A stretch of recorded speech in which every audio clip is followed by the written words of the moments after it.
Madeleine, qu'est-ce qu'on sait en ce moment de cette entente de principe? En fait, on sait que des ministres se sont rencontrés pour en discuter ce soir, suivi d'une réunion de caucus libéral. Mais tout ça a été enveloppé d'un grand secret, Céline. Lorsque les députés libéraux ont été convoqués, ils ignoraient la raison pour laquelle il y avait cette rencontre-là. Donc, une entente de principe, en échange de quoi? C'est de faire des avancées dans des programmes ou des priorités clés du NPD, des avancées dans un programme d'assurance médicaments, un programme d'assurance dentaire aussi.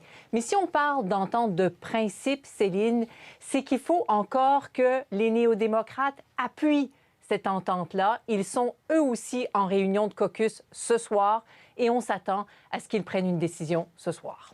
Et pourquoi cette entente à ce point-ci? Quel est l'avantage pour les deux partis? On peut peut-être comprendre pour les libéraux, mais pour les néo-démocrates? Mais justement, pour les libéraux, on peut penser, pour un gouvernement minoritaire, que ça permet une certaine prévisibilité. Pour les néo-démocrates, c'est un peu plus délicat, parce que les néo-démocrates se font souvent reprocher de se rapprocher dangereusement des libéraux ou d'avoir de la difficulté à se distinguer des libéraux. Je ne sais pas si vous vous souvenez, après les élections, Céline, il y a eu des rumeurs de possibilités d'entente.